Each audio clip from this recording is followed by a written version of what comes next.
Molly here. Today, we will be discussing Star Trek Strange New Worlds, Season 3, Episode 7, What is Starfleet? First, I will do a recap of the episode. Then the old man and I will give our review. There are bookmarks for easy navigation, but I highly recommend listening to both parts. So here we go. Star Trek Strange New Worlds, Season 3, Episode 7, What is Starfleet? This episode is the documentary that Ortegas' brother has been filming. It starts out with a statement of being in accordance with the United Federation of Planets Freedom of Information Act, and includes security footage that has been declassified by Starfleet Command in the spirit of transparency.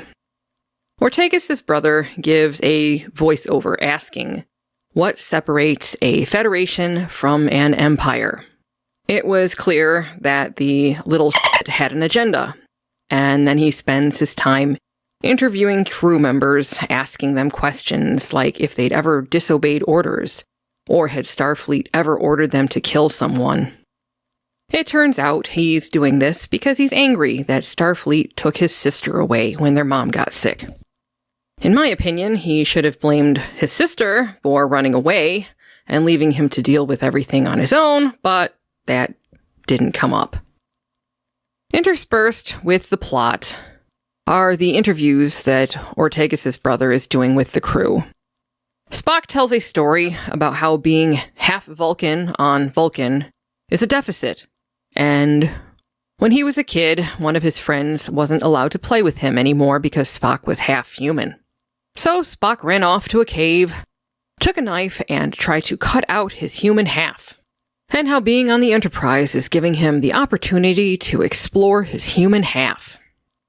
In the interview with La'an, she says Starfleet's primary mission is exploration, and she doesn't think killing people is okay, but sometimes it's necessary for the greater good. And sometimes that means they have to attack first. And then goes on to say that Enterprise's weapons are primarily defensive, and their goal is to not have to use them. Ortegas' brother asks if they encountered a ship of someone they'd fought before, like the Gorn, would La'an fire first? And she replies that unless you can kill them first, the best move is to run. In Una's interview, she states that her job isn't to question orders. Starfleet has the interests of Federation and non-Federation worlds clearly in mind. Their missions and the goals of Starfleet are always in alignment. Personally, I have to wonder if the tardigrade that was held prisoner and tortured on the Discovery would agree with this assessment. So, orders come in, and the Enterprise's mission is to deliver some cargo to a non-Federation planet, Lutani 7, that's at war with another non-Federation planet, Kassar. We have no idea why the Federation is getting involved, and we never find out. It's a demonstration in the documentary about following orders. So they have their orders to move the cargo for the Lutani, and Ortegas is confused because the Lutani have been helping the Klingons. But now the Federation is helping the Lutani, but the reason why is classified. They're in the briefing, Spock gets La'an a mug of something, and Uhura asks, what's a Jikaru? Spock says that technically it's livestock, and the Lutani intend to use it in their rebuilding efforts. The Enterprise is going to pick it up and drop it off, and they'll have to tow it behind the ship at a very low speed through an active war zone. Ortegas' brother keeps asking questions about moving the creature to a war zone. Everyone he asks tells him it's outside their orders. Keep in mind that Ortegas' brother is using a drone camera to record most of this documentary, so there is shaky cam galore and lens flares, which makes it a very difficult watch. So the Enterprise arrives at Tychus B to pick up the Jikaru, and the creature emerges from the ocean and heads to space. It appears to have 4 wings with kind of a wispy consistency. It's like a big teal and orange space moth that sings like a whale. A Lutani ship shows up and heads for the Jikaru and starts shooting at it. The Jikaru powers up and releases a massive surge of radiation, disabling the Lutani ship.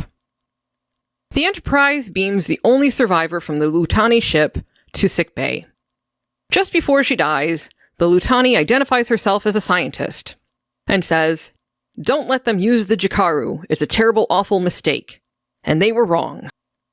Ortegas' brother interviews Dr. Mabenga, and he starts with questions about killing people and asks about scrubbing the surveillance logs in sickbay.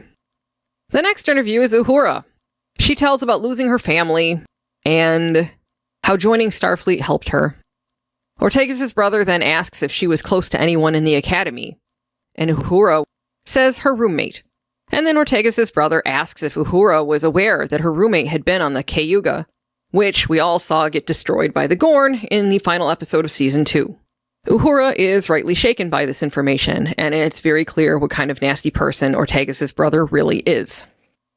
So Ortegas' brother has his sneaky little drone to record Pike talking to someone above him, and Pike knows why the mission is important and what the stakes are, but that's something that isn't shared with the audience. The Jikaru breaks free of its containment field and moves out of orbit. Apparently, there had been a neural dampener attached to the creature to keep it calm, but it was damaged during the attack on the Lutani ship. So the Enterprise can't control the Jikaru, and it will be able to attack whatever it wants. Spock points out it's a weapon and a creature. Pike says their orders are to take it to Lutani 7, so that's what they're going to do. It's like being on horseback. They're going to chase it down and lasso it like a bronco. They don't want the weapon to fall into the wrong hands, so they need to come up with a plan to destroy the creature, because it's better that than to let the Klingons get it.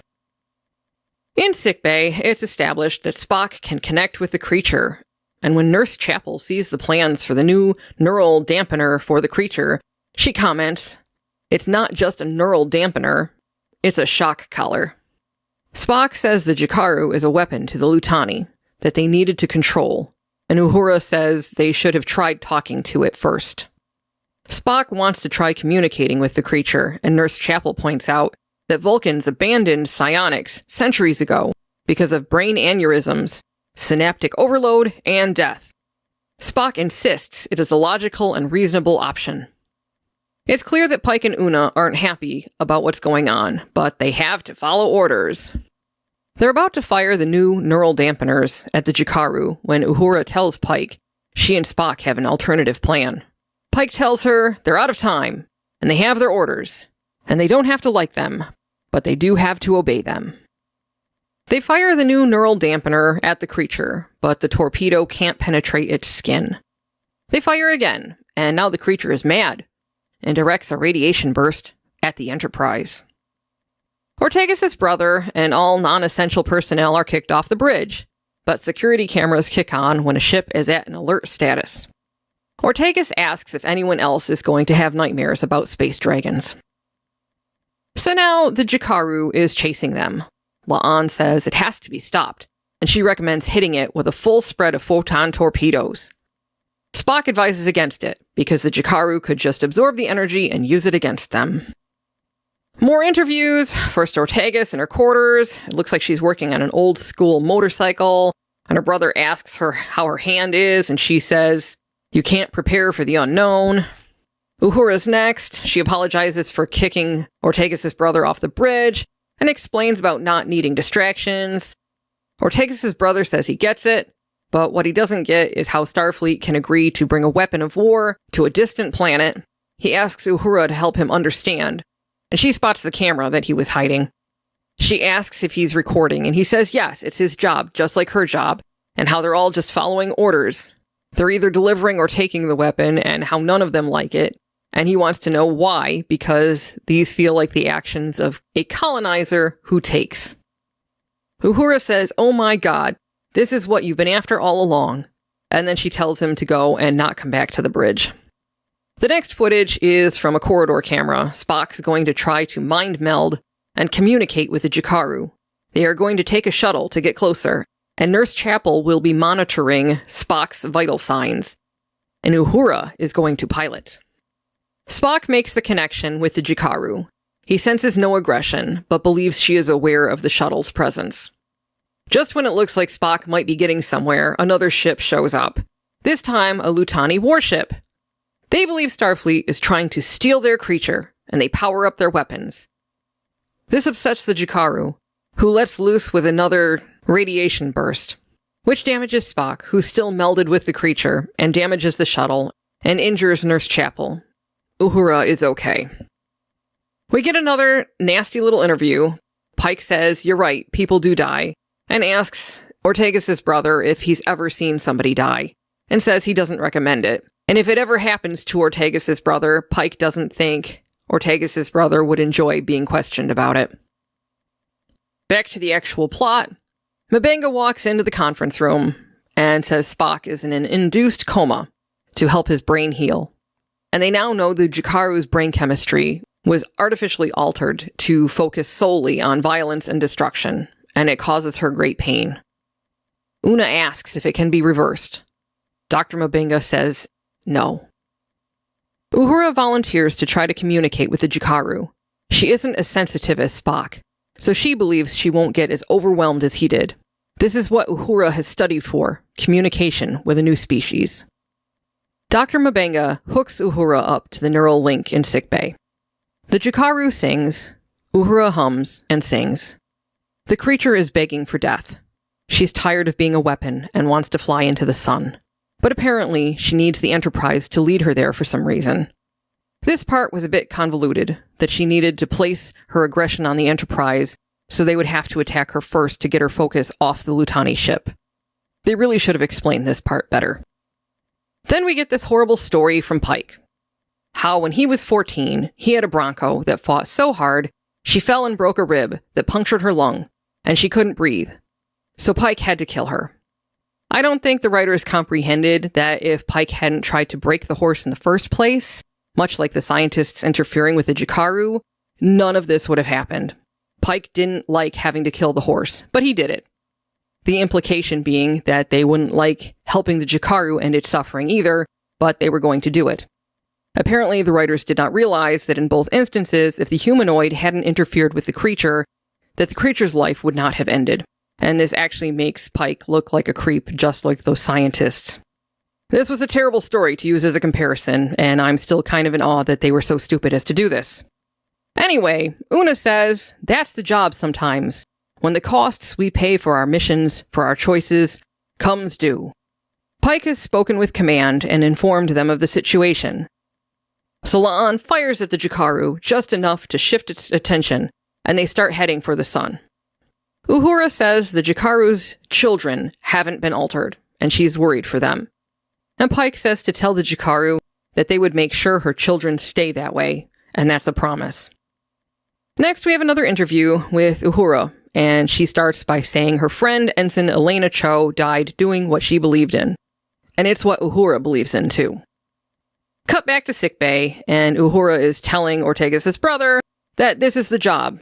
They're often in a situation where if they don't do anything, people will die. Ortegas' brother asks if she believes it's really all on Starfleet, and doesn't she think they should take a step back. Uhura points out that no one else has their resources, and if not us, then who?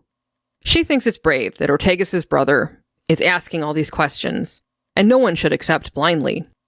Ortegas' brother says that's all he's trying to do. He was trying to provide a counterpoint. Uhura tells him she thinks that's what he believes he was trying to do, but he came there angry and had a point to prove. That being that he blamed Starfleet for taking his sister away. And when she got hurt, he needed someone to blame for almost losing her. But she's still here. Uhura and Ortegas chose to join Starfleet, and he can choose to shut them out for that, or he can accept it, but Starfleet isn't keeping him from mending things. Back on the bridge, the Jikaru is still following them, which seems like that should have come before the discussion between Uhura and Ortegas' brother, but whatever. Anyway, the Jikaru is heading toward her death, and the Enterprise hails the Lutani ship. The Lutani are demanding to know where the Enterprise is taking the Jikaru. Pike tells them the Enterprise is honoring the Jikaru's final wish, and the Lutani tell him he can't because they spent years on this project.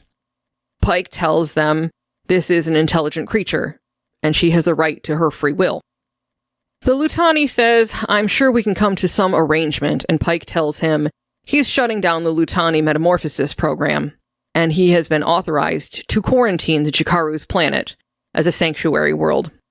The Lutani say they need the weapon, or lots of Lutani will die, but Pike tells him the Federation will help in other ways, but not like this.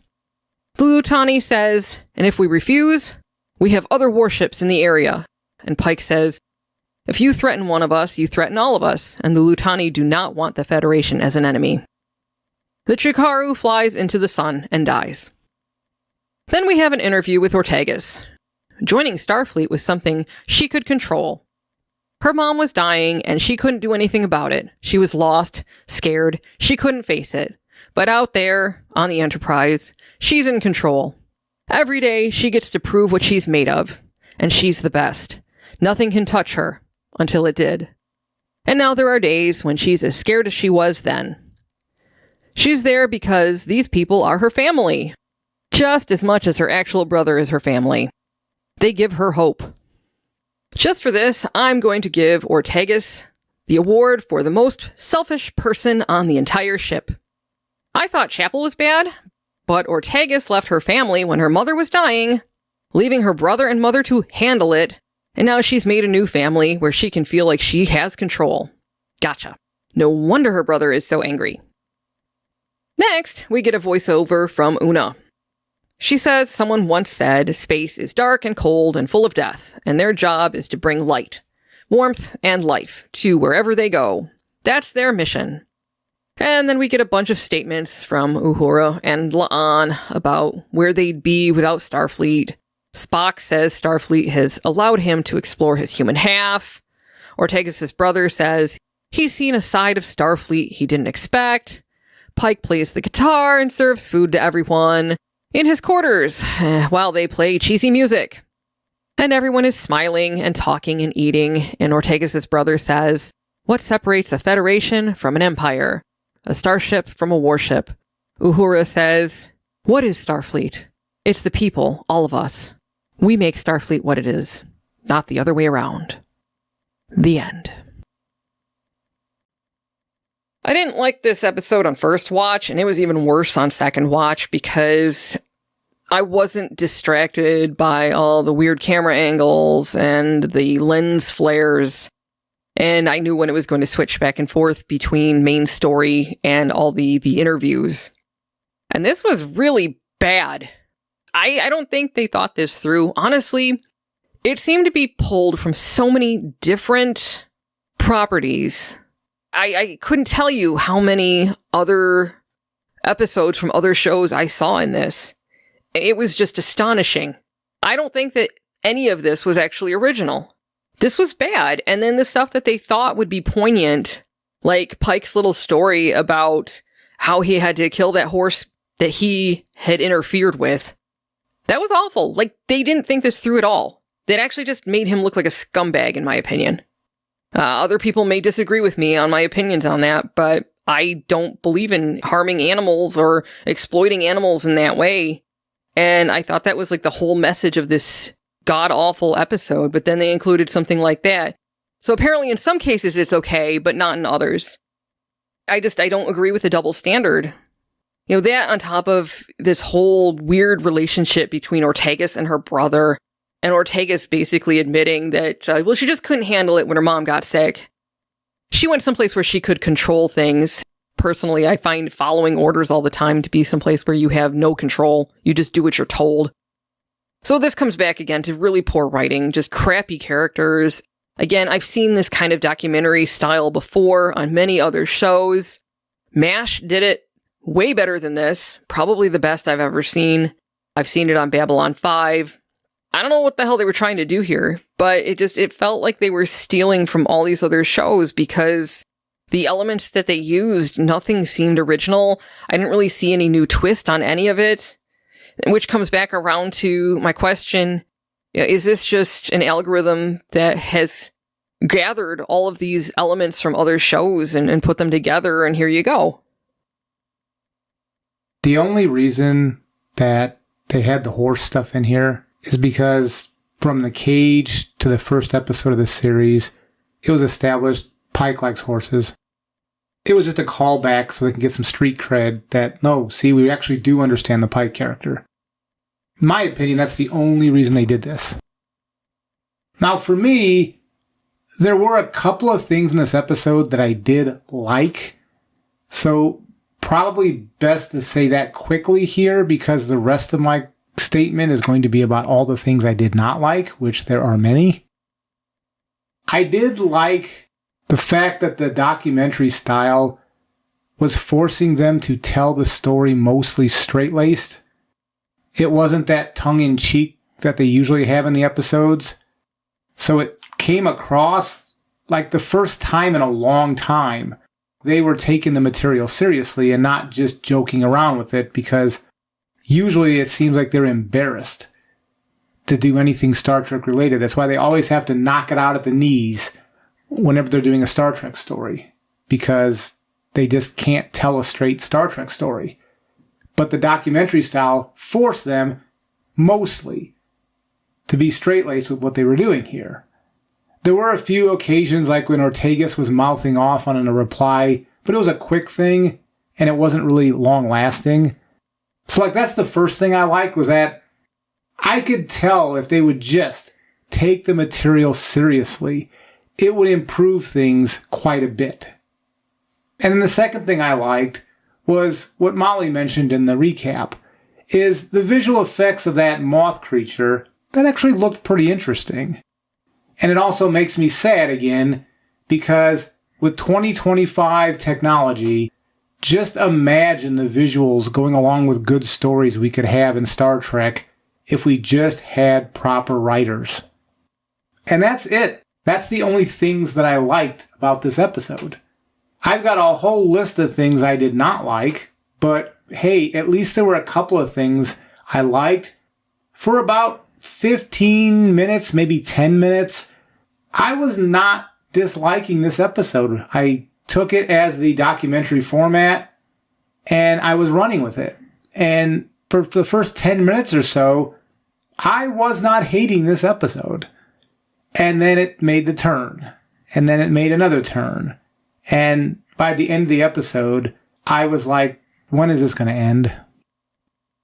The really sad thing is that I can see that they could have actually pulled a decent story out of this if they'd written it better. For instance, starting at the very beginning, like, why does it have to be a FOIA request? Freedom of Information Act. One of the things that bothers me about how they have been treating Starfleet in New Trek is that they are using it as an allegory. This is just my opinion, but I believe they're using it as an allegory for the United States government. Like currently. Or at least when they wrote this crap. TOS, again, my opinion, was that was supposed to be a future where we had gotten it right. And we were beyond this kind of, you're just following orders crap, delivering, this abused animal to be used as a weapon to this one side in a war. Why did Starfleet have to be bad, in my opinion? At least for most of this, what the hell were they doing? I mean, who knew what when? I mean, this just made Starfleet look bad. And I did not appreciate that, because they could have written this in a way that Starfleet was unaware of what was going on here. But it just harkened back to the whole tardigrade thing, where on Discovery, they were using that tardigrade because they needed something right then, and it didn't matter that they were abusing an animal to do it. And that disgusted me then, and it disgusted me now. Because they didn't give the opportunity to Starfleet to just be like, oh my god, what are you doing? And to put a stop to it right then. Even after they knew that this was a creature that was being abused and used as a weapon, it wasn't until the creature was out of control that Pike got the okay to euthanize the creature and to designate that planet a sanctuary. And who knows if that would actually happen, or if he was lied to by Starfleet. This made Starfleet look so bad. And that really angered me. The way you're covering this episode gives it more credibility than it deserves. Not that you're wrong about your story elements. It's that because of the documentary style, it covered up a lot of the poorly written pieces of the story. And then they had some musical stuff at the end that just, I don't even know how to describe what that was. Well, how much actual story was there versus how much time was spent on those dumb interviews? I don't know, was it 50-50? So we actually got like 20 minutes of story and 20 minutes of interviews? The thing here is I can already hear people defending this, saying this is an artistic piece. You just have to understand the thing they were doing. It should be looked at differently than a normal episode. And fine, let's for a few minutes look at this like a different episode. When we covered in our review the musical episode, our review approached that comparing it to other television shows that did musical episodes. Buffy and Xena were the two we compared. So let's look at this episode, a documentary style, with some of the stuff that came before it. As far as I know, at least in television, MASH was the first American television show that took a drama, MASH was like a comedy drama, and turned it for one episode into a documentary.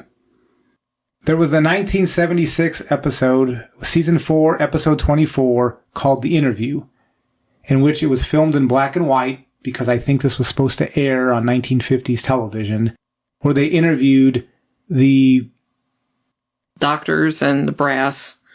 Yeah, the staff, I guess I was trying to think of the right word to cover what they were, of the MASH unit.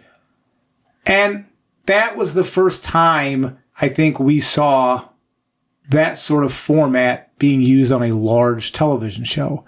And it worked effectively. A lot of those interviews talked about how they wanted to go home, the horrors they're having to deal with being in that police action, the fact that they're calling it a police action, and who they missed and all their family members at home that they missed. And it added some depth to characters that you normally wouldn't see in just the standard scripted format. And I think that's where most television shows, when they do that format, are where they're getting it from. Now, that's different than the mockumentary format, which, like The Office or Trailer Park Boys, where the entire format of the show is in that I'm making a fake documentary. This is slightly different. This is just one episode of doing that, so you're flipping the format. MASH wasn't in that format except for this episode. Then in the 90s, there were 2 Babylon 5 episodes that did it in the documentary format as well. The first one is the only one I really think is relevant here, and that was in 1995. That was season 2, episode 15, And Now for a Word. And you could tell JMS got a lot of inspiration from that MASH episode from 76. They were also talking to the crew about what it's like being on the station. At that point, they were dealing with the Narn and Centauri War, and so they were having to deal with the ramifications of being in that situation. They were going through and meeting the characters. Some of the characters were being misrepresented a little bit differently than they would be in the drama.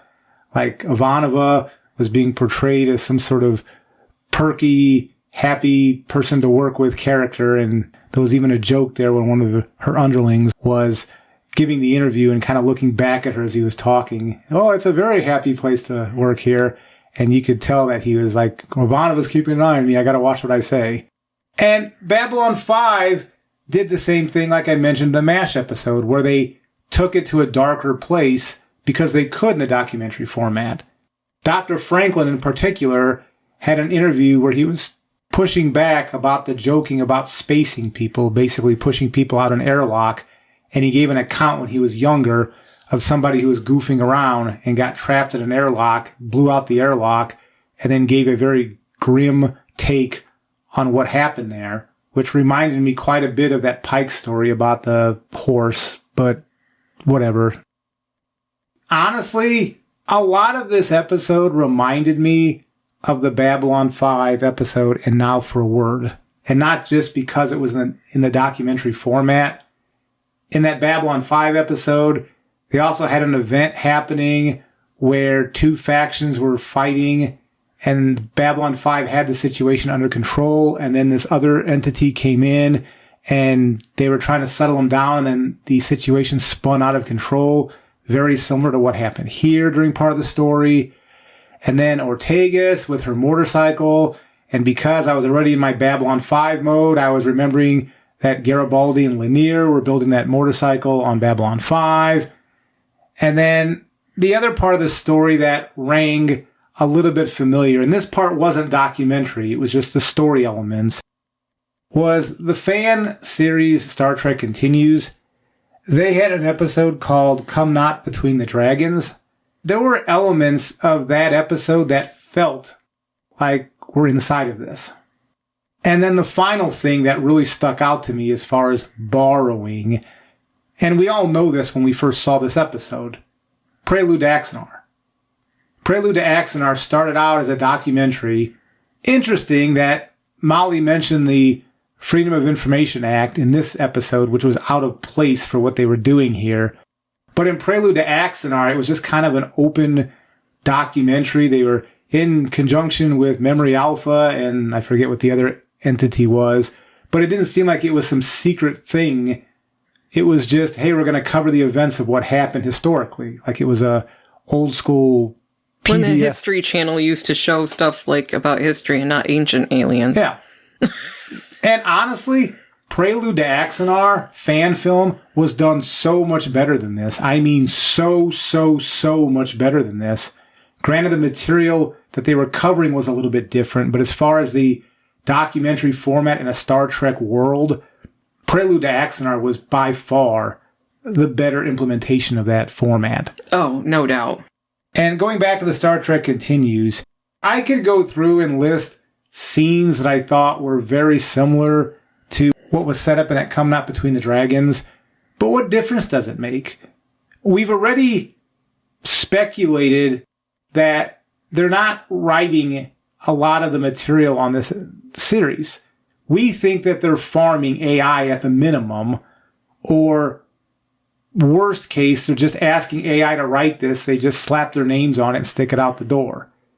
Because that's not even covering the stuff inside the Star Trek universe that this seemed borrowed from. There was a little bit of encounter at Farpoint here when it came to the alien. You had Tin Man. There was so much here that was derivative. And then the documentary piece, the reason I brought up the MASH and then the Babylon 5 documentaries is because I wanted to compare this episode's format, this artistic choice that people will use as a shield from criticism, to other series that did the same thing and did it better. In fact, Babylon 5 was a science fiction show that did this format, so it is directly applicable to what they did here. And the fact that it feels derivative in some of the elements that were in that episode, all I can say is I can see where they got some of these stuff from. And obviously Babylon 5 got their inspiration from that MASH episode, but I think they were pretty open about that they were inspired by what MASH did. So I don't think they were trying to steal MASH's thunder by trying to do something differently. But in the modern era, I don't think people care what came before or how it's being done. When we compared the musical episode to Buffy's episode and Xena's episode, I don't think the critics really cared. They just put their hands over their ears and went la la la la la. Same here, this documentary format for a science fiction drama. Yeah, the Babylon 5 episode, and now for a word. You want to watch that? Why don't you watch that and make the comparison yourself? You could. You won't, but you could if you're a critic of this. Because it doesn't matter. This derivative stuff, apparently plagiarism is perfectly fine. We've just accepted over the past, 10 years-ish, since Discovery started, 2017, that plagiarism is fine. There's nothing wrong with it, I guess. In the modern era, plagiarism is perfectly fine. So we could go through and name all the things inside Star Trek lore and outside of Star Trek lore, but it doesn't matter. These people do not care if you point out that all they're getting is rehashed garbage. They don't care. It's new to them. They probably didn't see the MASH episode from 76 or the Babylon 5 episode from 95. So to them, this is all new. Which I wouldn't mind if they didn't go and say, yeah, see, it was breaking new ground. No, it wasn't breaking new ground. You might think it was an okay derivation of it. I don't, but you might think that. But it was not breaking new ground. There were two things I just mentioned that did it before and did it better. The sad thing is, I think that the people writing this thought this was good character development. And I actually think less of their characters now than I did before I watched this episode. And that's really saying something. I mean, that's really saying something. Because I didn't think much of it to begin with. And the second thing I'll say is that, given that this was in the documentary style, that, you know what, here's some good news. I have a list of things that you can watch instead of this that were actually way better than this at the same thing. Like the old man said, Babylon 5. Honestly, you know what, if you're a Star Trek fan and you haven't watched Babylon 5, I highly recommend going back and just start the series. If it's new to you, then you know what, lucky you. Because it actually is really good.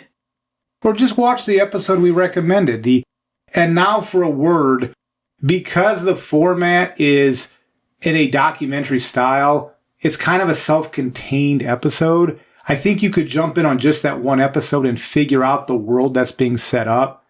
There's slight spoilers if you want to eventually watch the series from the get-go, but it's a season 2 episode, so it's not giving everything away, just a little bit away. But if you're like, well, I don't even know if I want to watch Babylon 5, maybe try this and now for a word, because it is in documentary style. It's pretty self-contained, and you'd be able to at least get a feeling for Babylon 5. Yeah, because it was supposed to be a documentary meant for people back on Earth. So it is actually pretty accessible for people who haven't watched the show already. So, you know, there's something that you can go back and watch. That episode of MASH. Same thing. Even if you didn't watch MASH, if you just watch The Interview, Season 4, Episode 24, which I think is on Hulu, maybe? We'd have to look. I think it was on Hulu when I looked. If you just watch the Season 4, Episode 24, The Interview, it's self-contained, so you didn't need to really follow any of MASH to be able to get something out of it. And it was a really good episode. It was really well done, and if you want to watch something that actually feels meaningful, watch that instead of this. The next thing I would recommend is, I can never recommend enough going back and watching Star Trek Continues. If you're a Star Trek fan who has not seen that series yet, it's a fan series, it's available on YouTube. I highly recommend watching all of it, like the entire series. I think you'll be pleasantly surprised because after just a little bit, you know, you'll be watching an episode and after a few minutes, you're going to forget that you're watching a fan show because it's just that good.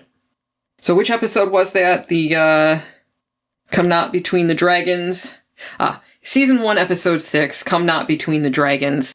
There was some similarities between that episode and the plot in this particular Strange New Worlds episode. And definitely, the other thing I would recommend watching, if you haven't seen it already, Prelude to Axanar. Regardless of what you think of the person who was in charge of making Prelude to Axanar, the product turned out so good. I can't believe that's a fan-made production. Well, it has professional actors in there. Richard Hatch plays the leader of the Klingons. The guy who played Martok from Deep Space Nine was in it. Tony Todd, who played Worf's brother, was in it. The actress who played Colonel Ty's wife was in it. Yeah, and they were all really, really good. Alec Peters was in it too. Obviously, he was the driving force behind Prelude to Axanar. And you know what? He does a good job too. You wouldn't know that he wasn't some sort of professional actor of the same caliber as the others who were in the production. If you have not seen Prelude to Axanar, it is also available on YouTube. I highly recommend watch that instead of this episode of Strange New Worlds. So much better. Star Trek Continues available on YouTube. Prelude to Axanar available on YouTube. Babylon 5, I think we looked yesterday. It's on Tubi. And the Roku channel. And for purchase on Amazon Prime. And I think MASH is on Hulu. I'm not 100% sure about MASH, but I'm pretty sure it's on Hulu. So most of those are accessible. 3 of the 4 are free. Hulu is the only one that's not free. And we'll make sure to put links at least to what we can put links to in our description. Watch those. Make comparisons yourself. Because yesterday, when we watched this, we watched all these things we're talking about, including the Star Trek Continues episode, because it's been several years since we watched it, and I wanted to make sure I wasn't misremembering. And I wasn't misremembering. The fact that Spock was the one that was affected the most with those emotional outbursts, very similar to what happened here. The Gigi Edgley, who was the actress from Farscape, the fact that she was the one kind of playing the Uhura character in the Strange New Worlds episode, and this here, there was similarities. I'm not saying the whole story, but there were pieces. There were pieces, like what the AI does the farming for. There were pieces of Star Trek Continues that was taken.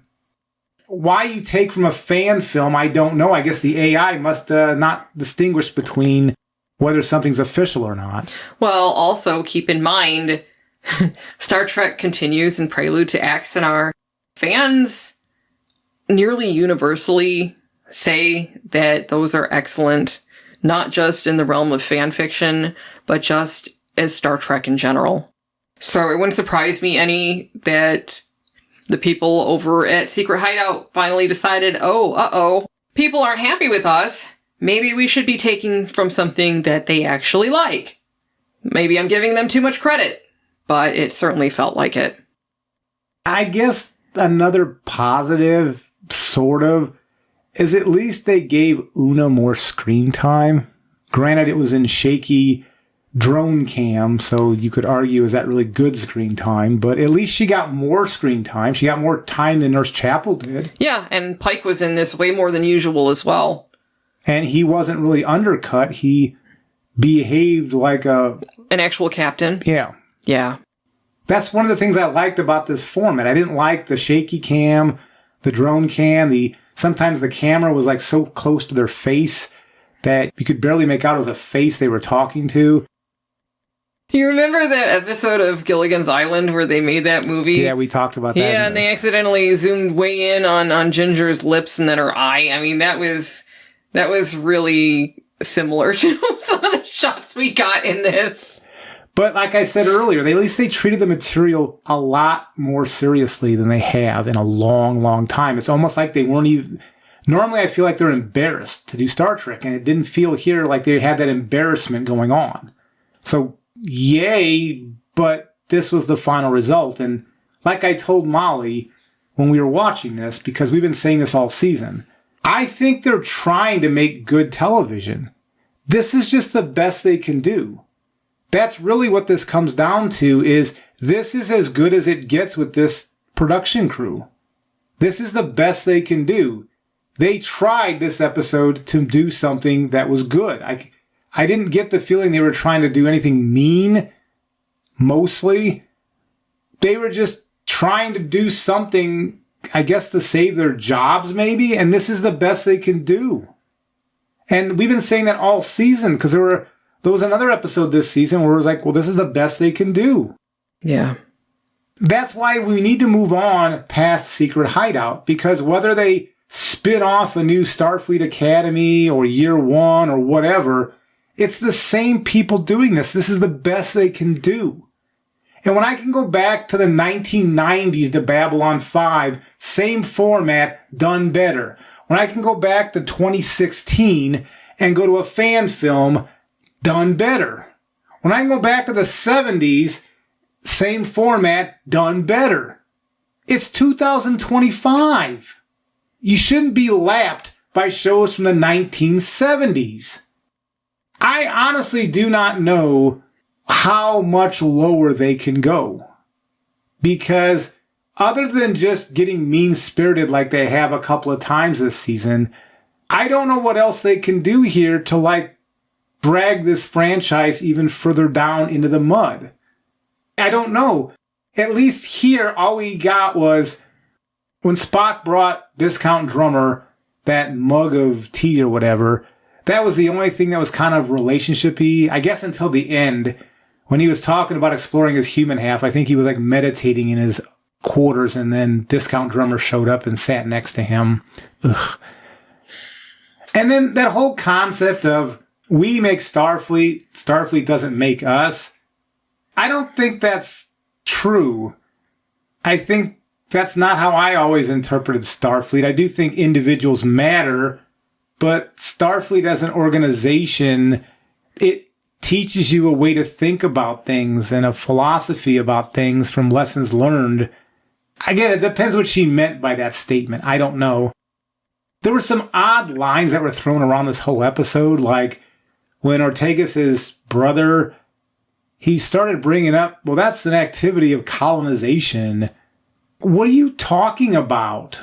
I guess, honey, he thought that Starfleet was going to be stealing the weapon from the Lutani. Yeah, but the phrasing of that it reminds me when you go on social media and you see some of the more trendy, interesting topics, and in addition to white males being the source of all problems in the universe, right alongside of that is apparently white males, colonization is just something they do. Just like you breathe or eat, colonization is just what white males do. So it rubbed me the wrong way because that's the social battle going on right now, the culture war. That's one of the language phrases being used. And so when he said that, I gritted my teeth because it just, oh my gosh, that just felt so dated. Like in 5 years, people are going to look back and go, ew, what did he do there? I look at it that way now. Because, again, this is all buzzwords and just superficial exploration, and I use that term very, very loosely. That's what they do. They just throw buzzwords out there just as much as if you were in corporate America.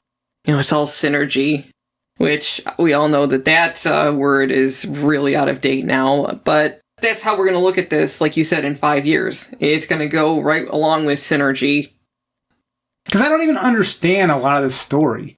I don't understand why Ortegas' brother was so taking his sister away in his mind equated to Starfleet being a warring, which I agree. I think Starfleet in the JJ and beyond, I think it is a war force. And I've had big problems with that. I think in the J.J. Abrams films, Starfleet was a warmongering organization. It was all Section 31 wasn't a piece of Starfleet. Section 31 is just what Starfleet is. And that was Starfleet. It goes along with that FOIA request, where ever since J.J. Abrams' 2009 Trek, that Starfleet is Section 31. Like, they're synonymous things. Section 31 is Starfleet. Starfleet is Section 31. And it's the same thing here. And that's what Ortegas' brother was treating this like. Like, she worked for some sort of shady agency or something, and that's why he was asking questions about, do you ever delete logs? Do you ever do this? All this unethical behavior. I don't know, kid. Why don't you go back to Discovery? I realize they're in the future now, but maybe, get a wormhole and go in the future and ask Michael Burnham those same questions.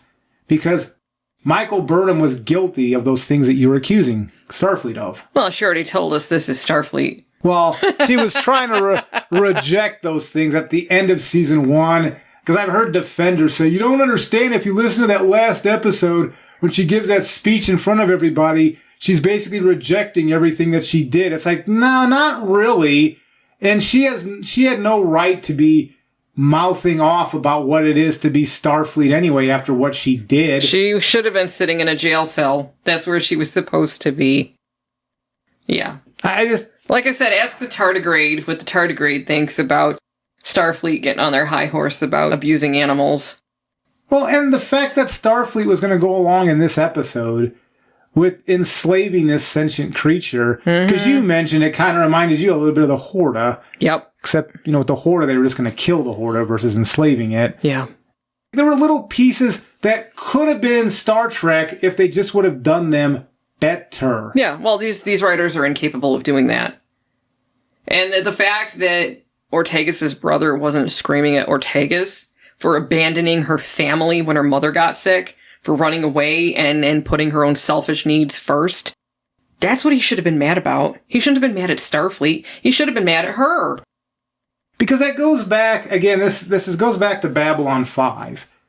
Because remember the Susan Ivanova character?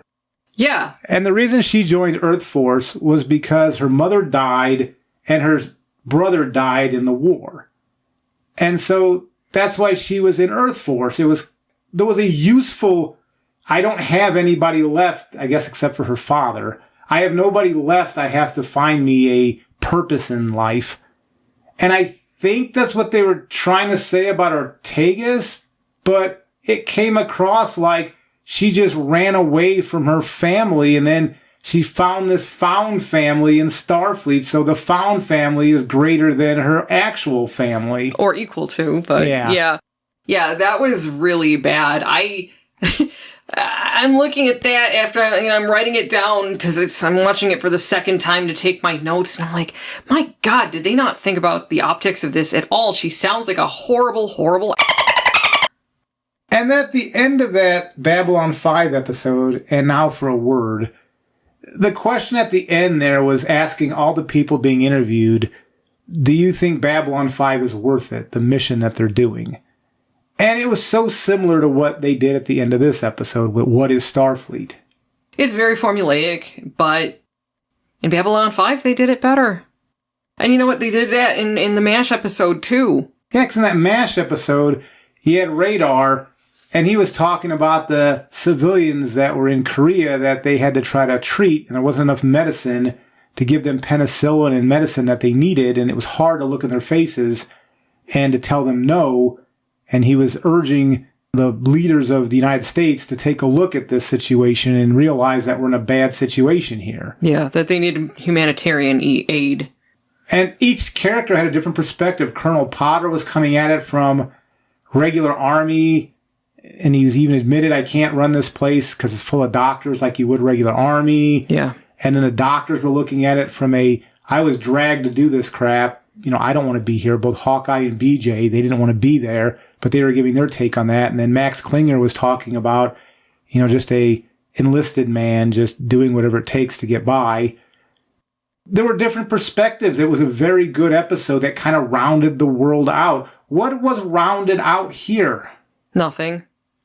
This was garbage. Because I mentioned both the MASH episode and the Babylon 5 episode. Even if you didn't watch the rest of the franchise, you just wanted a sampling, I said those might be good episodes to try. I don't know if I could recommend this Strange New Worlds episode as an entry point because I'm familiar with the mythos and I was confused with what was going on. And I think that's a damning statement to make there. The same format, you should be able to jump in with this format and say, here's a good introductory piece, a one-episode piece if you just want a sampling of the franchise. And this episode, you can't do that. It's one of the worst episodes to watch if you just want to dabble and say, my friend hasn't watched Strange New Worlds. I'm going to have him watch this. Yeah, and he's going to have more questions than answers. At least with MASH and Babylon 5, after he watches those episodes, he'll go, okay, that was an interesting sampling. So, could we recommend this? No, but that's kind of the standard here for the whole season here. Yeah. This is not the worst thing I've ever seen, but it's pushing the envelope of the worst thing I've ever seen. This episode certainly did. Mm-hmm. So bad. So I can't even recommend to find this and, sample it for yourself to see how goofy it was. Because honestly, at the end of the day, nothing was really done here. I just hope, because this is AI again, but in Babylon 5, I said there were 2 episodes that had this format. And the first episode is what we talked about, and now for a word. There's a second episode that happens a season later, 2 seasons later, I forget which season it's in, where that reporter comes back, or I think maybe not the same reporter, but the network comes back, and does a smear job by assembling clips and making Babylon 5 seem like it's some sort of authoritarian, crazy place that's just out to warmonger and be a danger to all of the galaxy. And I'm just hoping that a season from now, you don't have Ortegas' brother making a second documentary that pieces together clips that aren't actually valid clips, doctored footage, to make Starfleet look like a warmongering organization. Because if they do that, then I am going to call this out harder than what I'm doing now. Because then that is a ripoff of what Babylon 5 did, because the Interstellar Network was the network that did it in Babylon 5, the TV station.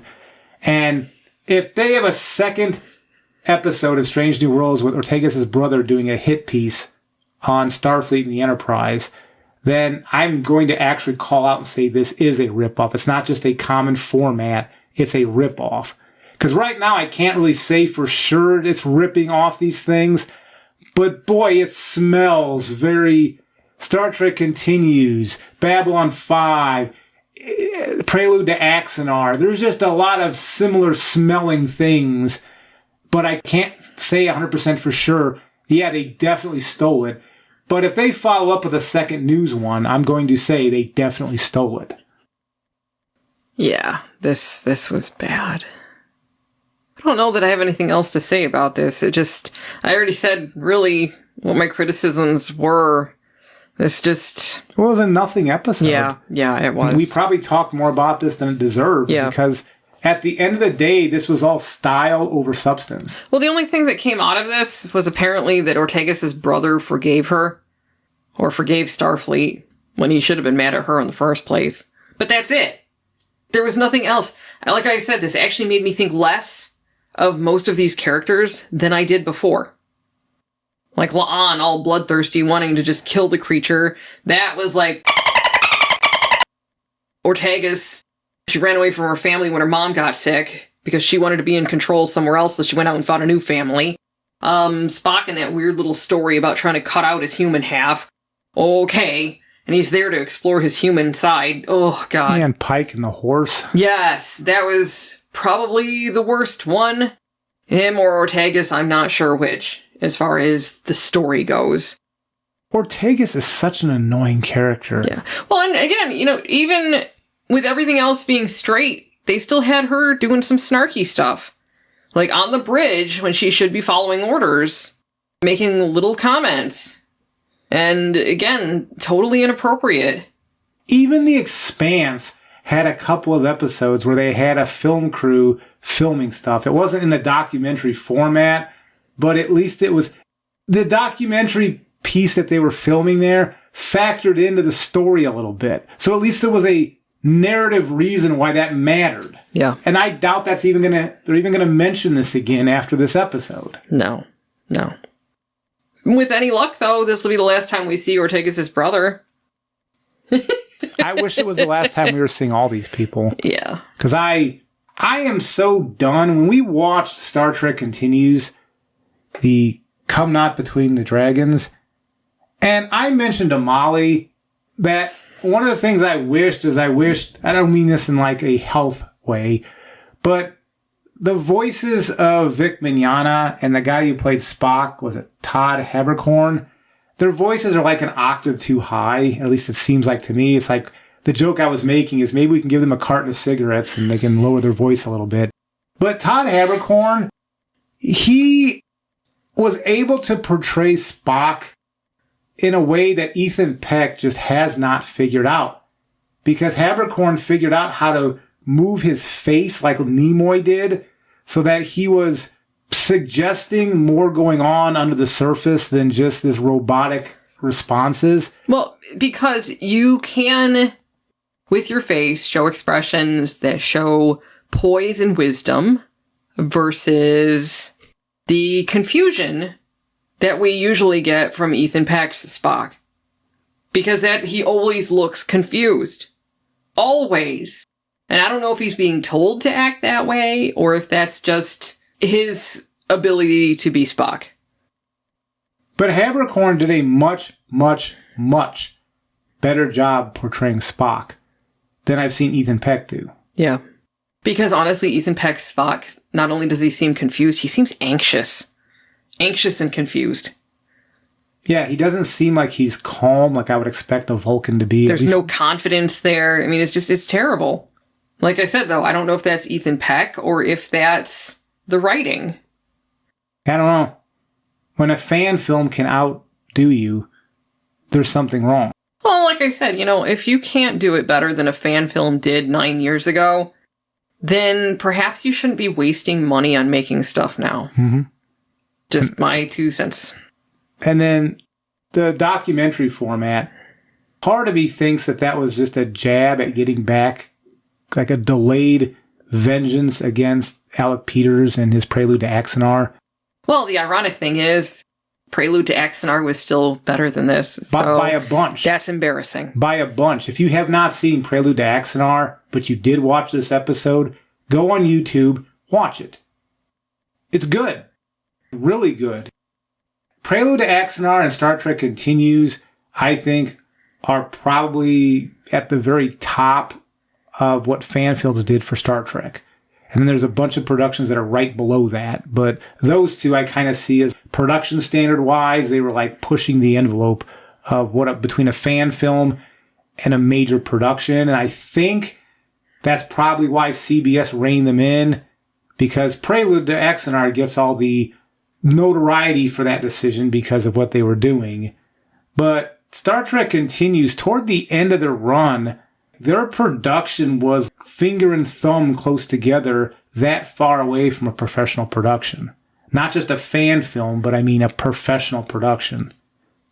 They were having music that was originally composed for some of the middle episodes. I think there were like 3 episodes that had original music for. Well, and look at the people who guest starred on there.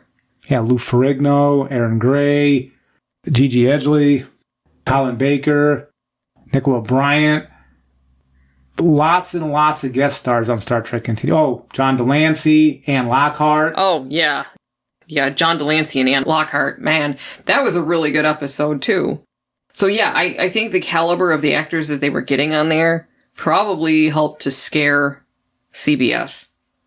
Because toward the end, Star Trek Continues, that was Star Trek. And I mean, not, they've got the feeling of it, which they did. I mean, no, like, if they would have gotten a few more episodes to go, and it would have been creating new Star Trek lore, not just finishing up TOS. Well, like I said, I would start watching an episode and it would only take a few minutes, and I would forget that I was watching a fan production and that it wasn't official Star Trek. It was that good. Yeah.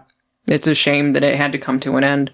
And now we're stuck with this. Yeah, I would rather have another 15 minutes of video talking about Star Trek Continues than having to deal with Strange New Worlds. Yeah. So I guess on that note, we should probably get going. Yep. Do want to thank everybody who watched our last video. A few of you actually did give us some monetary thanks, and we greatly appreciate that. Apparently we mentioned in our last video that we were surprised that somebody gave us that, and then other people said we can do that too. Well, and we don't have a Patreon or anything either. Eventually we will do something like that, but that's not till we feel like we have stuff that we can actually put on there. Because right now, like that most recent video that we did, that clip from the cutting room floor from the video before that one, we don't have enough to fill out what we feel would be due to people on a Patreon. But as we get going on our new production, hopefully we will have things that we can share, and we can start a Patreon for that. At least behind the scenes stuff, if nothing else. Yeah, behind the scenes stuff. And who knows, maybe even give people early access to the episode. I mean, I don't know. I haven't worked all that out yet because we're a ways off from that. Thank you guys so much, because we really do appreciate the support. Pretty soon we will have stuff that will make a Patreon worthwhile. So, until next week. Take care. I think it's the most stupidest thing in the world. You call it a police action back home, right? Over here, it's a war. A police action sounds like we're over here arresting people, handing out parking tickets. War is just killing, that's all.